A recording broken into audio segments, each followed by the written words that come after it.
आयुब दृढ़ता सहित कहती जे मु ए दुख और जंत्रणा मले मध्य सदा प्रभुंक ठारे भरोसा करी। आज आम जीवन रे से विश्वास से भरोसा अच्छी कि आमे कौन तांको ऊपर भरोसा रखुचु कि आम जीवन प्रतिकूल परिस्थिति रे आमे कौन ईश्वर ऊपर विश्वास करुछु। मधुर वाक्य चला पथे साजे दीप आमरी चरण अलिभा आलोक देई जीवनर प्रतिपदे जीवनर प्रतिपदे बढ़ाए से सत्य पथ प्रदर्शिका से जे पथ प्रदर्शिका पथ प्रदर्शिका पथ प्रदर्शिका। प्रिय दर्शक बंधु नमस्कार। प्रभु जीशु मधुर नाम आपण को आज पथ प्रदर्शिका कार्यक्रम को स्वागत करुअछि। आपण को मध्यरु अनेक आम सहित फोन रे जोगाजोग करिसंती, सेथिबे मु सेमान को धन्यवाद दिए। जदि आपण ए पर्यंत जोगाजोग करि नाहंती तबे निश्चय करिवे। ए कार्यक्रम मध्य दे पुणी थरे आपण को सहित साक्षात हबार सुयोग पाइथिबारु प्रभु को धन्यवाद दिए। प्रभु आपण को बहुल भाव आशीर्वाद करंतु। यह आम प्रार्थना जे ईश्वर को वाक्य आपण को जीवन रे महान कार्य साधन करू। आपण दिन को दिन आहुरी पवित्र धार्मिक और प्रभु को निकटवर्ती हुंतु। प्रभु आपण को आशीर्वाद करंतु। आमे आपणकर फोन कॉल रो अपेक्षा रे अछु। निश्चय आम सहित जोगाजोग करंतु। आमे गत पाठ रे सोफोर आयुबंक सहित किपरि कथबार्ता करुछंती से विषय देखिथिलु। से कहिले आयुबंक दुख भोगर तीनोटी कारण। प्रथम कारण हला आयुब जने पापी, से मूर्ख व्यक्ति, पुणी तृतीय रे से जितखोर थिले। सोफोर हृदय रे टिके मध्य दया नथिला। से कौनसी प्रमाण न थाई आयुबंक विरुद्ध रे एपरि दोषारोप करुछंती। कारण आमे जानू जे जेतेबेले आयुब तांकर सब किछि हरैले से ईश्वर के विरुद्ध रे किछि कहि नथिले कि ईश्वर निंदा करि नथिले, बरं ईश्वर को उपासना करिथिले, ईश्वर को गौरव करिथिले। जेतेबेले तांको स्त्री तांको ईश्वर को छाड़ी मरिबा निमंते कहउछंती, से तांको स्त्री को अनुजोग करूछंती। किंतु तांको तीन जण बंधु तांको एक कथा कहउछंती, तुमे पाप करिथिबारु ए दुख भोग करूछ। जहा तुम प्रति घटिछि सेतिर कारण पाप अटे। आयुब प्रथमे तांको बंधु मान को उत्तर देउछंती ओ परे ईश्वर को प्रश्न करूछंती। आयुब कहउछंती केवल दुष्ट माने दुख और जंत्रणा भोग करंती ताहा नुहे। ए जगत रे दुष्ट और अधार्मिक माने वर्धिष्णु हेबा आमे देखुछु। सेमाने वृद्धि पांती, सेमानकर कौनसी समस्या हुई न थाए।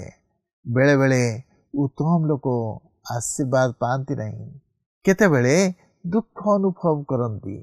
दुष्ट माने केवल दंड पांती ताहा नुह, सेमाने वर्धिष्णु हुअंती।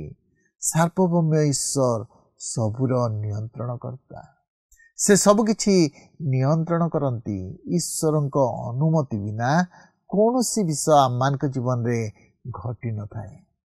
प्रिय बंधु, ए संपर्क रे अधिक आलोचना करिबा पूर्वरु आसंतु आमे एक भक्तिमूलक गीत सुनिबा। महिमा प्रशंसा स्तुति आराधना, महिमा प्रशंसा स्तुति आराधना, जुगे जुगे तुमरा प्रति कंठे झरू तुम पाई प्रभु।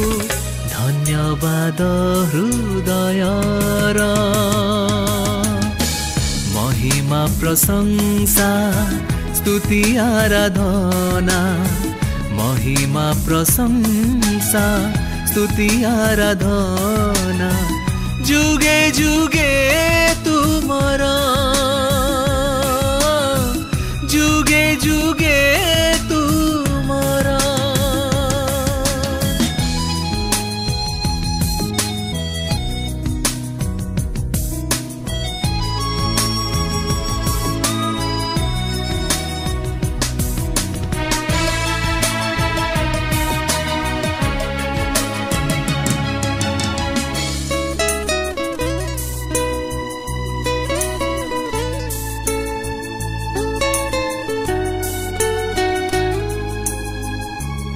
करुणा सागर क्षमा निरीझर प्रेमिका हे प्रियतमा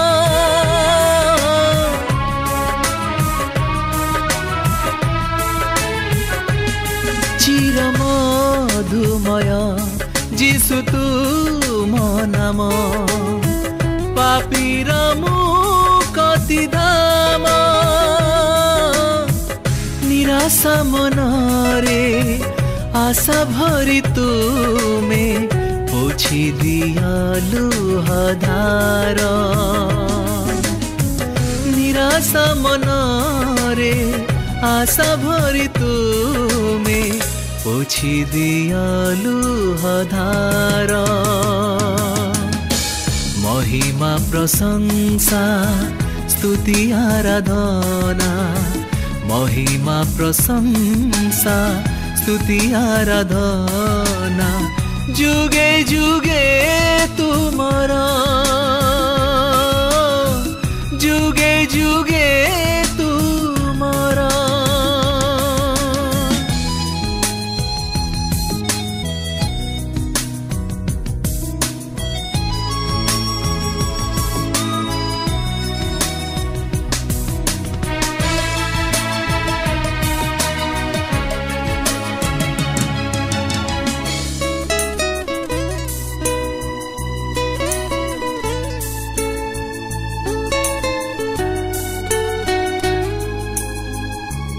शांतिर आकर तुमे ही केवल मसीहा एका सहाय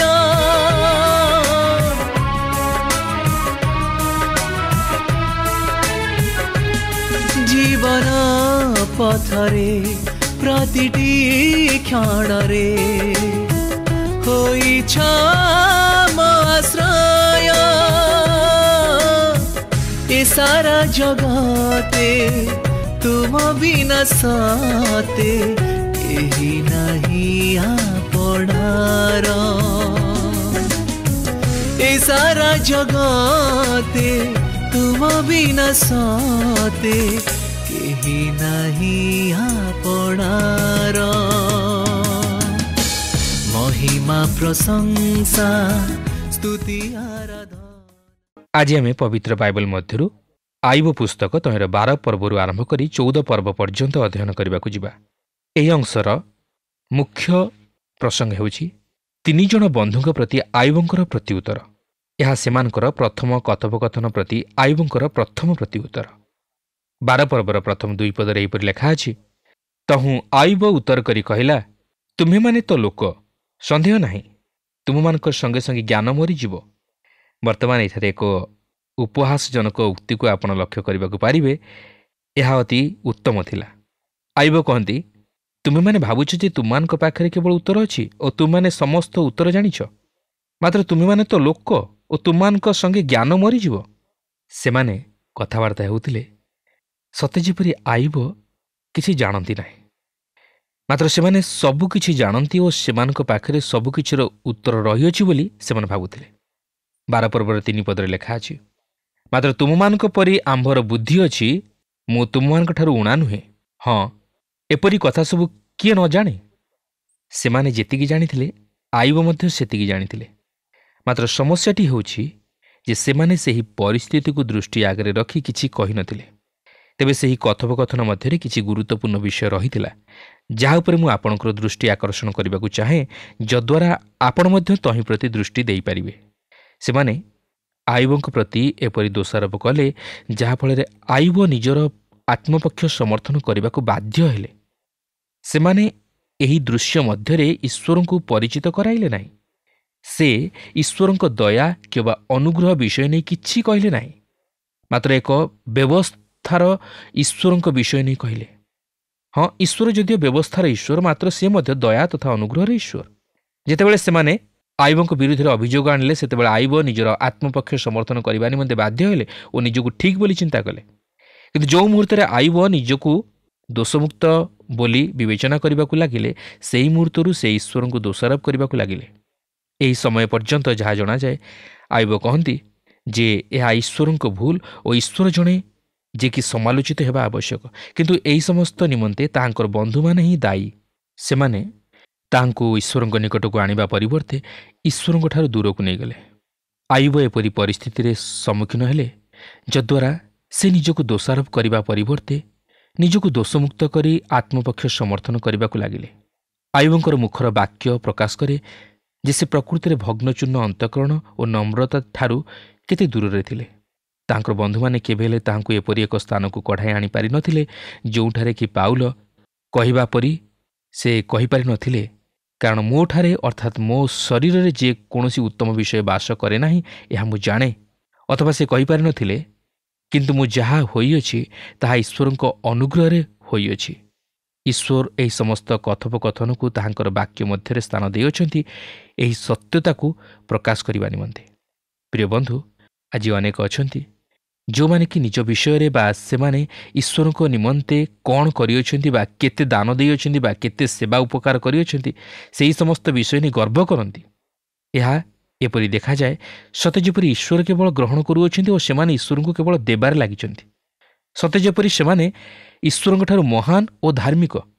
ମାତ୍ର ଏପରି ମନୋଭାବ ଦ୍ୱାରା ଆମେ ଠିକ୍ ଭାବେ ଈଶ୍ୱରଙ୍କୁ ପ୍ରଚାର କରୁନାହୁଁ। ହଁ, ଆମେ ଅନେକଙ୍କ ନିକଟରେ ସୁସମାଚାର ପ୍ରଚାର କରିପାରୁ, ଅନେକଙ୍କୁ ଖ୍ରୀଷ୍ଟଙ୍କ ନିମନ୍ତେ ଲାଭ କରିପାରୁ, କିନ୍ତୁ ଆମେ ଯେପର୍ଯ୍ୟନ୍ତ ନିଜକୁ ସେହି ଦୋଷୀକୃତ ସ୍ଥାନରେ ରଖିନାହୁଁ ଓ ଈଶ୍ୱରଙ୍କୁ ଗୌରବ ଦେଇନାହୁଁ ବା ତାହାଙ୍କୁ ଉଚ୍ଚୀକୃତ କରି ତାହାଙ୍କର ପ୍ରଶଂସା କରିନାହୁଁ, ସେ ପର୍ଯ୍ୟନ୍ତ ଆମମାନଙ୍କର ସମସ୍ତ ଧର୍ମକର୍ମ ବୃଥା। ଆମେ ଈଶ୍ୱରଙ୍କୁ ଦୋଷୀକୃତ କରିବା ଠିକ୍ ନୁହେଁ, ମାତ୍ର ନିଜକୁ ଦୋଷୀକୃତ କରିବା ଉଚିତ। ଆମେ ଈଶ୍ୱରଙ୍କୁ ପ୍ରଶ୍ନ କରିବା ଉଚିତ ନୁହେଁ, ମାତ୍ର ନିଜକୁ ପ୍ରଶ୍ନ କରିବା ଉଚିତ ଓ ନିଜର ଜୀବନକୁ ସମୀକ୍ଷା କରିବା ଉଚିତ। ଏହି ପୁସ୍ତକ ମଧ୍ୟରେ ଏହା ଏକ ଚମତ୍କାର ଶିକ୍ଷା ଯାହାକି ଆମମାନଙ୍କ ଜୀବନ ନିମନ୍ତେ ମଧ୍ୟ ପ୍ରଯୁଜ୍ୟ। 12 ପର୍ବର 4 ପଦରୁ 5 ପଦରେ ଲେଖା ଅଛି, ମୁଁ ପ୍ରତିବାସୀର ହାସ୍ୟାସ୍ପଦ ଲୋକତୁଲ୍ୟ ହୋଇଅଛି। ସେ ପରମେଶ୍ୱରଙ୍କୁ ଡାକନ୍ତେ, ସେ ତାହାକୁ ଉତ୍ତର ଦେଲେ। ଧାର୍ମିକ ସିଦ୍ଧ ଲୋକ ହାସ୍ୟାସ୍ପଦ ହୋଇଅଛି। ସୁଖରେ ଥିବା ଲୋକର ବୋଧରେ ବିପଦ ତୁଚ୍ଛନୀୟ। ଯେଉଁମାନଙ୍କର ପାଦ ଖସିଯାଏ ସେମାନଙ୍କ ନିମନ୍ତେ ତାହା ପ୍ରସ୍ତୁତ। ଆଇବ ଏଠାରେ ତାହାଙ୍କର ବନ୍ଧୁମାନଙ୍କୁ କହିବାକୁ ଚାହାନ୍ତି, ତୁମେମାନେ ଅତି ସୁଖରେ ରହିଅଛ ଓ ତୁମେମାନେ ମୋତେ ମୋହର ଏହି ପ୍ରକାର ପରିସ୍ଥିତିରେ ଉପଦେଶ ଦେଉଅଛ, ମାତ୍ର ତୁମମାନଙ୍କ ମୁଖରେ ମୋ ପ୍ରତି ସାନ୍ତ୍ୱନାଜନକ ବାକ୍ୟ ନାହିଁ। ତୁମେମାନେ ମୋତେ ପରିହାସ କରି ଜାଣ, ମାତ୍ର ସାନ୍ତ୍ୱନା ଦେଇ ଜାଣ ନାହିଁ। ପ୍ରକୃତରେ ଆଇବ ତାହାଙ୍କର ସେହି କ୍ଲେଶର ସମୟରେ ସାନ୍ତ୍ୱନା ଅପେକ୍ଷା କରୁଥିଲେ, ମାତ୍ର ତାହାଙ୍କର ବନ୍ଧୁମାନେ ତାହାଙ୍କୁ ସାନ୍ତ୍ୱନା ଦେବା ପରିବର୍ତ୍ତେ ତାହାଙ୍କ ପ୍ରତି ଦୋଷାରୋପ କରିବାକୁ ଲାଗିଲେ। ତେଣୁକରି ଏହି ପୁସ୍ତକର ଅବଶିଷ୍ଟ ଅଂଶରେ ଆମେ ଦେଖିବାକୁ ପାରିବା ଯେ ଆଇବ ତାହାଙ୍କର ବନ୍ଧୁମାନଙ୍କ ବିଷୟ ନେଇ କହିଚାଲନ୍ତି ଯେ ସେମାନଙ୍କର କୌଣସି ଅଧିକ ଜ୍ଞାନ ନାହିଁ, କିମ୍ବା ସେମାନେ କେବଳ ଯେ ଈଶ୍ୱରଙ୍କ ବିଷୟରେ ଜାଣନ୍ତି ତାହା ନୁହେଁ, ଆଇବ ମଧ୍ୟ ଈଶ୍ୱରଙ୍କୁ ଜାଣନ୍ତି ଓ ମନୁଷ୍ୟମାନଙ୍କର ଘଟଣା ନେଇ ଈଶ୍ୱରଙ୍କର ଶକ୍ତି ବିଷୟରେ ଜାଣନ୍ତି। ଆଇବ ବର୍ତ୍ତମାନ ତିକ୍ତ ଭାବ ପୋଷଣ କରିଅଛନ୍ତି ଓ ସେ ତାଙ୍କର ବନ୍ଧୁମାନଙ୍କୁ ପରିହାସ କରି କଥା କହିବାକୁ ଯାଉଅଛନ୍ତି। ତାଙ୍କର ବନ୍ଧୁମାନେ ତାହାଙ୍କୁ ଆଦୌ ସାହାଯ୍ୟ କରୁନାହାନ୍ତି, ତେଣୁକରି ସେ ସିଧାସଳଖ ଈଶ୍ୱରଙ୍କୁ ଜଣାଇବାକୁ ଯାଉଅଛନ୍ତି। ଆସନ୍ତୁ ଆମେ ବର୍ତ୍ତମାନ 13 ପର୍ବ ମଧ୍ୟକୁ ଯିବା। 13 ପର୍ବର ପ୍ରଥମ 2 ପଦରେ ଏହିପରି ଲେଖା ଅଛି, ଦେଖ, ମୋହର ଚକ୍ଷୁ ଏସବୁ ଦେଖିଅଛି, ମୋହର କର୍ଣ୍ଣ ଏହା ଶୁଣି ବୁଝିଅଛି। ଯାହା ତୁମେମାନେ ଜାଣ ତାହା ମୁଁ ଜାଣେ, ମୁଁ ତୁମମାନଙ୍କ ଠାରୁ ଊଣା ନୁହେଁ। ଆଇବ କହନ୍ତି ଯେ ସେ ସମସ୍ତ ସତ୍ୟ ଜାଣନ୍ତି, ଯାହାକି ତାଙ୍କର ବନ୍ଧୁମାନେ ତାହାଙ୍କ ନିକଟରେ ପ୍ରକାଶ କରିଅଛନ୍ତି, ମାତ୍ର ସେମାନେ ଏପରି କୌଣସି ନୂତନ ବିଷୟ ତାହାଙ୍କୁ କହିନାହାନ୍ତି ଯାହାକି ସେ ପୂର୍ବରୁ ଜାଣିନାହାନ୍ତି। କିନ୍ତୁ ଏହିସବୁ ତାହାଙ୍କର କୌଣସି ଉପକାରରେ ଆସିପାରେ ନାହିଁ କି ସେମାନେ ତାଙ୍କୁ କୌଣସି ପ୍ରକାରେ ସାହାଯ୍ୟ କରିପାରି ନାହାନ୍ତି। 3 ପଦରେ ଲେଖା ଅଛି, ନିଶ୍ଚୟ ମୁଁ ସର୍ବଶକ୍ତିମାନଙ୍କୁ କହିବାକୁ ଇଚ୍ଛା କରେ, ଓ ମୁଁ ପରମେଶ୍ୱରଙ୍କ ସହିତ ଯୁକ୍ତି କରିବାକୁ ବାଞ୍ଛା କରେ। ଆଇବ ଏଠାରେ ତାଙ୍କର ବନ୍ଧୁମାନଙ୍କୁ ଉପେକ୍ଷା କରି ଈଶ୍ୱରଙ୍କ ସହିତ ସିଧାସଳଖ କଥାବାର୍ତ୍ତା କରିବାକୁ ଚାହାନ୍ତି। ସେ ଈଶ୍ୱରଙ୍କ ସହିତ ଯୁକ୍ତି କରିବାକୁ ଇଚ୍ଛା କରନ୍ତି।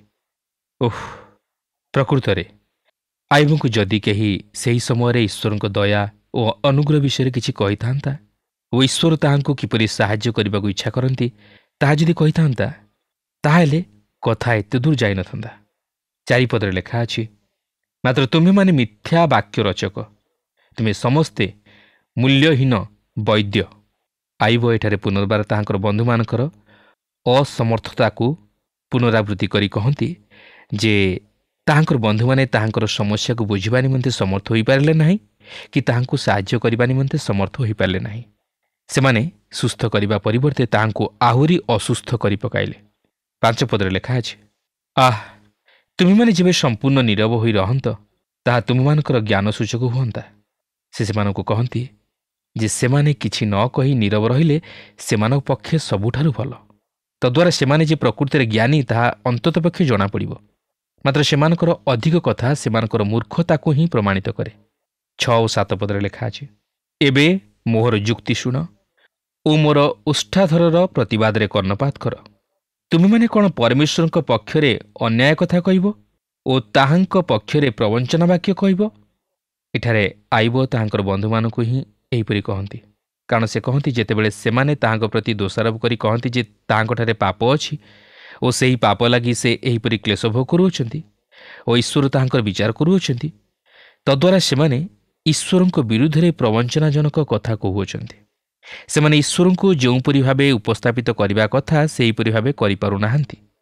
ଆଇବ ମଧ୍ୟ ସେମାନଙ୍କୁ ଭଲ ଭାବେ ଜାଣିଥିଲେ ଯେ ସେମାନେ ପ୍ରକୃତରେ ଈଶ୍ୱରଙ୍କର ପ୍ରତିନିଧି ନୁହନ୍ତି। ସେମାନେ ଆଇବଙ୍କୁ ସାହାଯ୍ୟ କରିପାରିଥାନ୍ତେ ଯଦି ସେମାନେ ଆଇବଙ୍କୁ ସେହିପରି ସ୍ଥାନକୁ ଆଣିପାରିଥାନ୍ତେ ଯେଉଁଠାରେ କି ଆଇବ ନିଜକୁ ଦୋଷୀକୃତ କରିପାରିଥାନ୍ତେ ଓ ସେ ନିଜେ ନିଜକୁ ଭଲ ଭାବେ ଜାଣିପାରିଥାନ୍ତେ ଓ ନିଜର ଜୀବନକୁ ସମୀକ୍ଷା କରିପାରିଥାନ୍ତେ।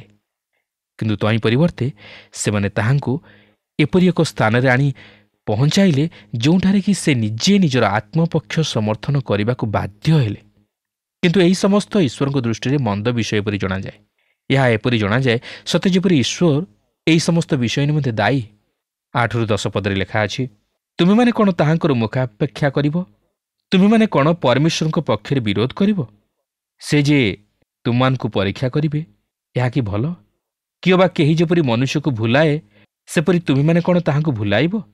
ତୁମେମାନେ ଗୋପନରେ ମୁଖାପେକ୍ଷା କଲେ ସେ ଅବଶ୍ୟ ତୁମମାନଙ୍କୁ ଅନୁଯୋଗ କରିବେ। ଆଇବ କହନ୍ତି ଯେ ସେମାନେ ଈଶ୍ୱରଙ୍କୁ ଭୁଲ ଭାବେ ଉପସ୍ଥାପିତ କରୁଥିବାରୁ ଈଶ୍ୱର ସେମାନଙ୍କର ବିଚାର କରିବାକୁ ଯାଉଅଛନ୍ତି।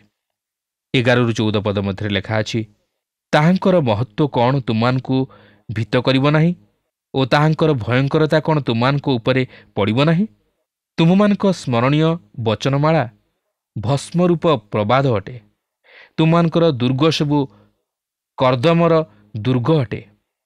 ତୁମେମାନେ ନୀରବ ହୁଅ, ମୋତେ ଛାଡ଼, ମୁଁ କଥା କହିବି।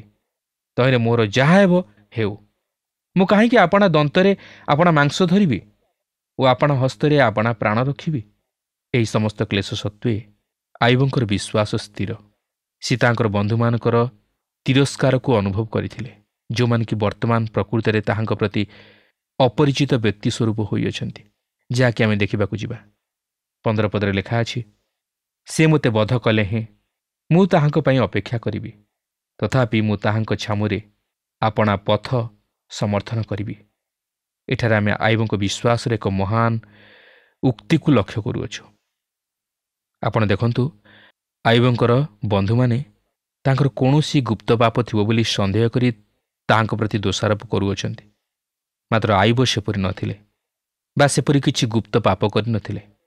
ମାତ୍ର ଏଠାରେ ଆମେ ଏହି ସମସ୍ୟାର ମୂଳ କାରଣକୁ ଦେଖିବାକୁ ପାରୁଅଛୁ। କାରଣ ଆଇବ କହନ୍ତି ସେ ଈଶ୍ୱରଙ୍କ ଉପସ୍ଥିତି ମଧ୍ୟକୁ ଯାଇ ତାହାଙ୍କ ପକ୍ଷ ସମର୍ଥନ କରିବେ। କିନ୍ତୁ ପ୍ରିୟ ବନ୍ଧୁ, ଯେଉଁ ମୁହୂର୍ତ୍ତରେ ଆପଣ ତାହା କରିବେ ସେହି ମୁହୂର୍ତ୍ତରେ ଈଶ୍ୱର ଆପଣଙ୍କୁ ନିରପରାଧୀ ବୋଲି ଗଣନା କରିବେ ନାହିଁ ଓ ଆପଣ ବିଫଳ ହେବେ। କାରଣ କୌଣସି ମନୁଷ୍ୟ ଈଶ୍ୱରଙ୍କ ନିକଟରେ ନିଜର ଧର୍ମକର୍ମ ନେଇ ଧାର୍ମିକ ବୋଲି ବିଚାରିତ ହୋଇପାରିବ ନାହିଁ, କାରଣ ସେ ଆପଣଙ୍କର ଦୁର୍ବଳତା ସବୁ ଜାଣନ୍ତି। ଆପଣ କେବଳ ତାହାଙ୍କ ନିକଟରେ ଅନୁଗ୍ରହ ପ୍ରାର୍ଥନା କରିପାରିବେ। ମାତ୍ର ନିଜର ଆତ୍ମପକ୍ଷ ସମର୍ଥନ କରିପାରିବେ ନାହିଁ, କାରଣ ମନୁଷ୍ୟ ମାତ୍ରେ ହିଁ ଦୁର୍ବଳ, ସେ ସ୍ୱଭାବତଃ ପାପୀ।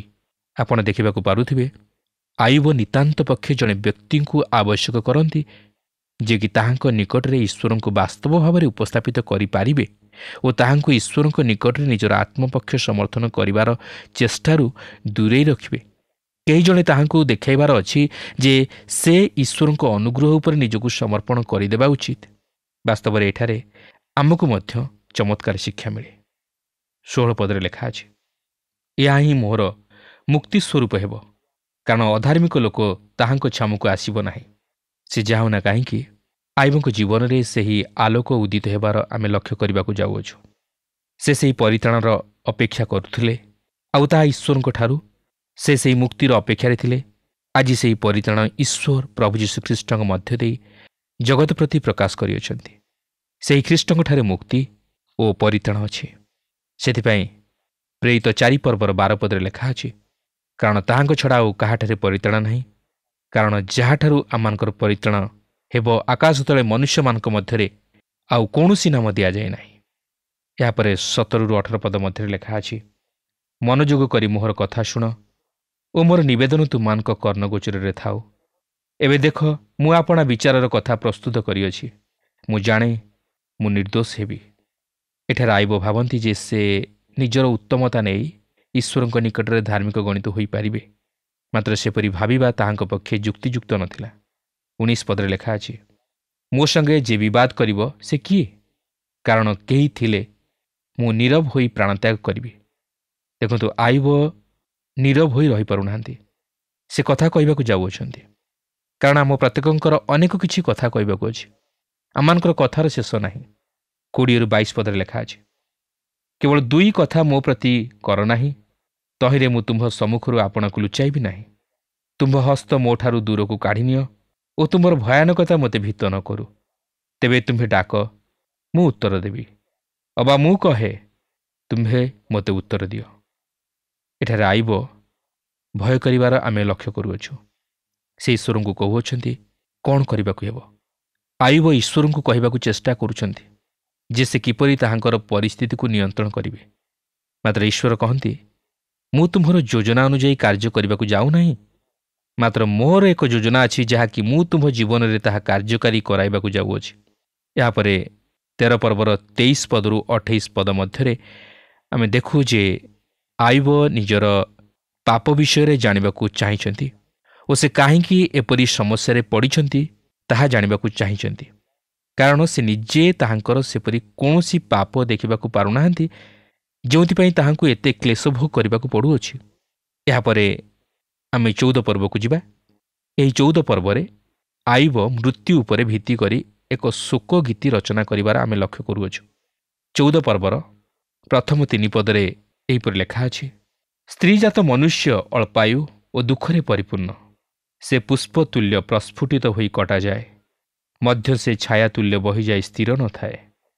ଆଉ ତୁମ୍ଭେ ଏପରି ଜଣକ ଉପରେ କ'ଣ ଆପଣା ଦୃଷ୍ଟି ରଖୁଅଛ ଓ ଆପଣା ନିକଟକୁ ବିଚାରାର୍ଥେ କ'ଣ ମୋତେ ଆଣୁଅଛ?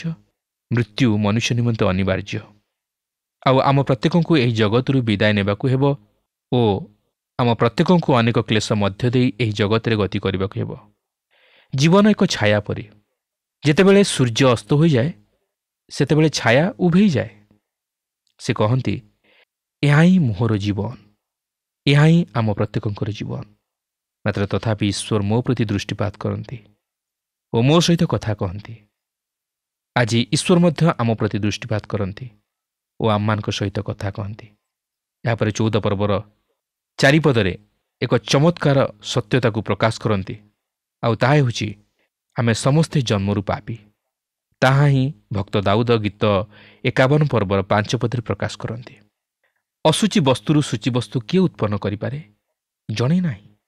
ଏହାପରେ 14 ପର୍ବର 7 ପଦରୁ 10 ପଦ ମଧ୍ୟରେ ସେ କହନ୍ତି ଯେ ଜଣେ ବ୍ୟକ୍ତି ଏହି ଜଗତରେ ଅତି ଚମତ୍କାର ସଫଳତା ଲାଭ କରିପାରେ ଓ ପ୍ରସିଦ୍ଧ ବ୍ୟକ୍ତି ହୋଇପାରେ, ମାତ୍ର ତାହାପରେ ତାହାର ଆଉ ସତ୍ତା ନଥାଏ। ତାହେଲେ ସେହି ସବୁର ମୂଲ୍ୟ କ'ଣ ଅଛି? ଏହାପରେ ଆମେ ଏହି 14 ପର୍ବର 14ରୁ 15 ପଦ ମଧ୍ୟରେ ଆୟୁବଙ୍କ ଜୀବନରେ ଏକ ପରିବର୍ତ୍ତନ ଘଟିବାର ଲକ୍ଷ୍ୟ କରୁଅଛୁ, ଯାହାକି ତାହାଙ୍କର ବିଶ୍ୱାସକୁ ପ୍ରକାଶ କରେ।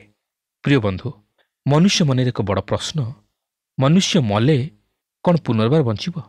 एपरिक मरण रे आईब जानती जे ईश्वर ताहां डाकिबाकू जाउअछन्ति ओ से डाकरार उत्तर देबे। अन्य अर्थरे कहबाकू गले मृत्यु जीवनर अंत नुहे। आमे पर मध्य देखिबाकू पारिबा जे आईब कहती जहाँकि आईब 19 पर्वर 25 ରୁ 27 पदरे लेखा अछि। मात्र मु जाने जे मोहर मुक्तिकर्ता जीवित अटंती और शेष से पृथ्वी उपर ठिया हेबे। पुणी मोहर चर्म एही रूपे विनष्ट हेला उतारे ही मु मांसविहीन होई परमेश्वर को देखिबी, मु ताहांकु आपणार सपक्ष देखिबी। वास्तव में आईबंकर विश्वास बड़ चमत्कार विश्वास थिला। से जानिथिले ताहांकर मुक्तिकर्ता जीवित और से मध्य ताहांकु जीवित कराइबे और से ताहांकु से गौरवमय शरीर रे देखिबे। प्रिय बंधु, सही प्रभु यीशु ख्रीष्ट मृत्यु को जय करियछन्ति और से आज मध्य जीवित और से आम प्रत्येकଙ୍କୁ ग्रहण करने निमंते आसुअछन्ति। जो माने ख्रीष्ट विश्वासी से माने से गौरवमय तथा अक्षय शरीर उत्थित होई ख्रीष्टଙ୍କ सह मिलित होई से अनंत राज्य रे प्रवेश करिवे। किंतु आमे कोन सही परि विश्वास करू कि? प्रभु हम प्रत्येकଙ୍କୁ साहाय्य करंतु। मोर विश्वास आजिर कार्यक्रम आपनको निश्चय भल लागिथिबो ओ आपण आत्मिक जीवन रे उपकृत होइथिबे। आमे लक्ष्य कलु जे आईब जहा नथिले से समस्त विषय कही आईबंक बंधु माने तांको निंदा कले। आईब कहउछंती पापी जे दंड पाए कि समस्या मध्य दे जाए से परि नुहे। एई जगत रे दुष्ट और धार्मिक माने वर्धिष्णु हेबा स्वाभाविक विषय। धार्मिक माने मध्य केतेबेले आशीर्वाद पाती तो आउ केतेबेले दुख और कष्ट मध्य दे जाती। सार्वभौम्य ईश्वर सबु विषय नियंत्रण करती, तांको हाथ रे सबु किछि अछि। तांको बंधु मानक कटु कथारे से क्लांत होई पड़िथिले। से समान को कथा कि परामर्श सुनिबा को चाहु नथिले।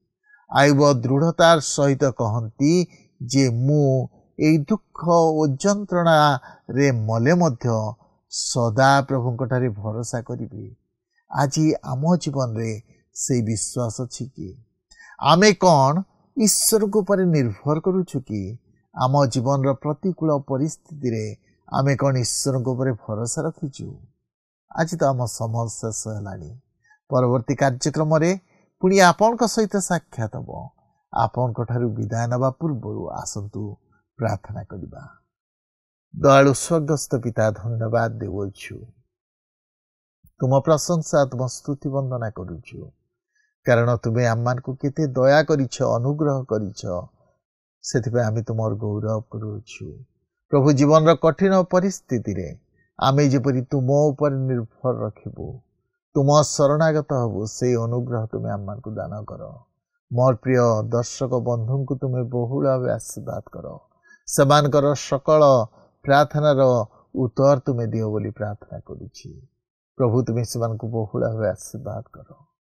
तुम्हें आम का प्रार्थना शुणिल धन्यवाद दे समस्त प्रार्थना आम निमंते प्राण देइथवा प्रिय जीशुंक नाम रे मागिलु, आमेन।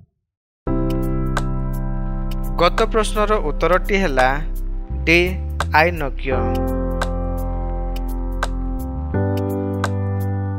आजिर प्रश्नटी हैला किए परमेश्वर को सहित जुक्ति करती?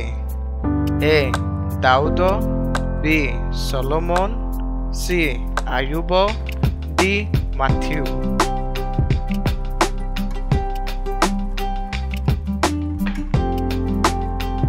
এই প্রশ্নর উত্তর আসন্তা কালি সন্ধ্যা 6টা মধ্যে option A, B, C, D মধ্যরু সঠিক উত্তর বাছি আপনার নাম ও সম্পূর্ণ ঠিকনা সহিত 9777221415 ফোন নম্বরে SMS কিংবা WhatsApp দ্বারা জଣାইବାକୁ অনুরোধ। जदि आपको आम कार्यक्रम भल लगुच तेबे 0444908126 रे मिस्ड कॉल दे विजय होई परिबे। गत सप्ताहर विजय दर्शक बंधु हेले रायगड़ारू राजाराम करड़।